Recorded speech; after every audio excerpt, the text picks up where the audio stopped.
ہو سکتا ہے کہ تم کسی چیز کو پسند کرو حالانکہ وہ تمہارے لیے بہتر نہ ہو، شر ہو، اور ہو سکتا ہے تم کسی چیز کو اپنے لیے جو ہے نقصان دہ سمجھو اور بری سمجھو حالانکہ اسی میں تمہارا خیر ہو۔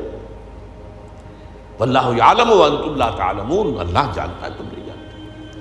اب یہ وہ چیز ہے جس سے ایک تو یہ کہ خوف ختم، ایک توکل پیدا ہوتا، میں کر بھی کچھ نہیں سکتا، یہاں لفظ آئے گا اذن کا، جب تک کہ اللہ کا اذن نہ ہو، اور اللہ کا یہ اذن جو ہے وہ اس کے قدیم علم کی بنیاد کے اوپر ہے۔ اگرچہ ظاہر بات ہے مجھے چوائس تو دیا ہے، اور اپنے چوائس کے اعتبار سے میں یا مورد الزام ہوں گا اور یا مجھے بدلہ اور ثواب ملے گا، اما شاکرم و اما کفورا۔ شکر کی روش اختیار کروں گا تو اللہ تعالیٰ کی طرف سے اجر و ثواب ملے گا، کفر اور کفران نعمت کا رویہ اختیار کروں گا تو اللہ تعالیٰ کی طرف سے سزا ملے گی۔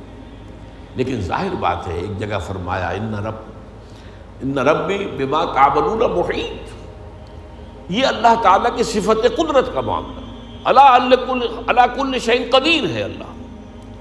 تو جیسا کہ میں نے عرض کیا اس کی قدرت و اختیار کا ایک پہلو وہ تھا جس کو چاہے عذاب دے، جس کو چاہے معاف کر دے، یغفر لمن یشاء ویعذب من یشاء۔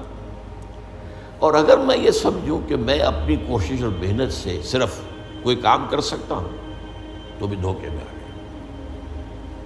میری اس قدر کے مقابلے میں، میری اس قدرت کے مقابلے میں میرا احاطہ کیے ہوئے اللہ کی قدرت، میں اس اللہ کی قدرت سے باہر نہیں جا سکتا۔ اس پہلو سے یہ بات بھی جان لو کہ کسی شے پر توکل مت کرو، وما تشاءون الا ان یشاء اللہ، صرف تمہارے چاہنے سے کچھ نہیں ہوگا جب تک کہ اللہ نہ چاہے۔ اسی کو ہم کہتے ہیں توفیق۔ ایک تو اذن رب، اچھا تم جانا چاہتے ہو نماز پڑھنے جاؤ، اللہ کا اذن، لیکن تم نے ارادہ کیا تھا نا، اس پر تمہیں ثواب ملے گا۔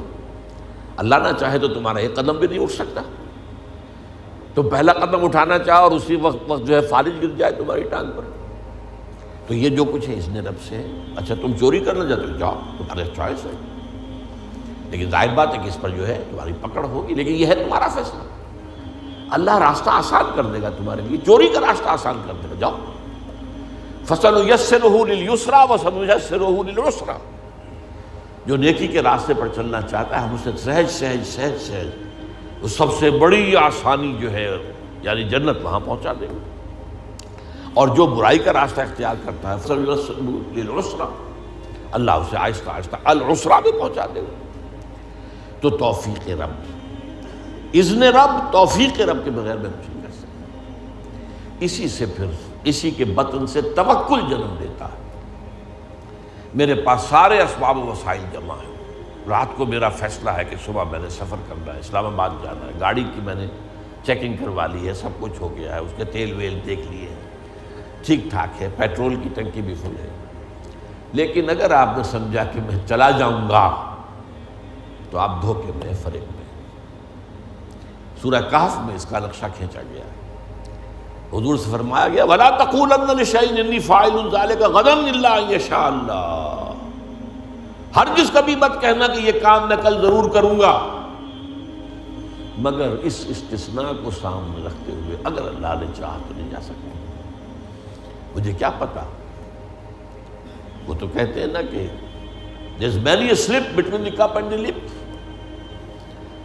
پہلوانا جب پیالہ تمہارے ہاتھ میں ہے، جب چاہو پی جاؤ دودھ کو، لیکن اس ہاتھ سے لے کر اس لپ تک آنے میں بہت سے مراحل ہیں، اس میں نہ معلوم کتنی مادی قوتیں جو ہیں، فورسز آف دی نیچر جو ہیں اندر موجود ہیں، ان میں سے کوئی انٹروین کر جائے تو آپ نہیں پی سکتے۔ there is many a slip between the cup and the lip۔ تو یہ در حقیقت تقدیر کا دوسرا پہلو ہے۔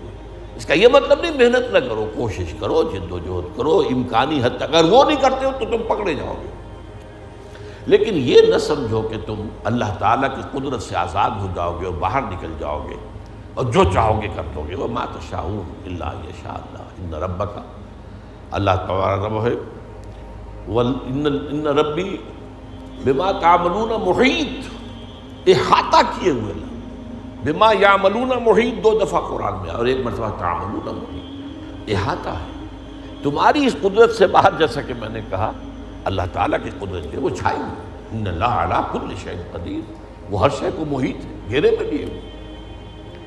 تو یہ ہے در حقیقت وہ ہمارے لیے عقیدہ تقدیر، اس اعتبار سے وہ علم قدیم اور اس میں جو کچھ طے ہے، یہ ہمارے لیے سب سے بڑی نعمت ہے۔ اگر اس کا جو سبق ہے سمجھنے کے لیے، تو میں نے کہا صرف ایک فارمولہ کافی ہے، وہ پری نالج ہے، پری ڈیسٹینیشن نہیں ہے۔ البتہ یہ کہ اس کے اندر انسان کی جو چوائس ہے، شاکلہ کے اندر شاکلہ کی حد تک پری ڈیسٹینیشن ہے، لیکن اس شاکلہ کے اندر ایک فری چوائس ہے، اما شاکرا و اما کفورا۔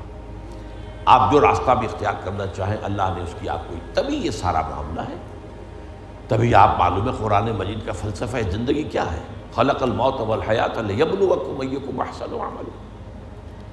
یہ ابتلا کا دور ہے، یہ دنیا کی زندگی امتحان کا دور ہے۔ قلزم ہستی سے تو برا ہے مانند حباب، اس زیاں خانے میں تیرا امتحان ہے زندگی۔ اور یہ کہ ظاہر بات ہے اللہ نیکوکاروں کو جزا دے گا، اجر و ثواب ہوگا۔ اس نے اخروی زندگی میں اس دنیا کے اعمال کے نتائج کا سامان کر رکھا ہے، جس کو کہتے ہیں اللہ تعالیٰ نے اعد لہم نارا سعیرا، یا ایسے ہی الفاظ ہیں، تیار کر رکھی ہے وہ بھڑکتی ہوئی آگ بھی، اور اللہ تعالیٰ نے جنت بھی تیار کی ہوئی ہے، سجائی ہوئی ہے، اور اہل ایمان کے استقبال کے لیے بے قرار ہے۔ اس اعتبار سے یہ عقیدہ ہمارے لیے جو ہے، یہ بہت سی چیزوں سے، اس کو بڑے پیارے انداز میں اقبال نے کہا ہے، بروں کشید ز پیچا کے ہست و بود مرا، وقت اقدہا کے مقام رضا کشود مرا۔ یہ اللہ کی رضا پر راضی رہنا، اس نے مجھے کیسی کیسی الجھنوں سے نجات دے دی۔ وہ پیچ و تاب، وہ فرسٹریشن، وہ اندر ہی اندر کا غصہ، وہ اندر ہی اندر صدمہ، وہ مایوسی، وہ بددلی، نجات مل گئی۔ وہ خوف، یہ نہ ہو جائے، وہ نہ ہو جائے، کچھ بھی نہیں ہو سکتا، پتہ تک نہیں ہلے گا جب تک اس نے رب نہ ہو۔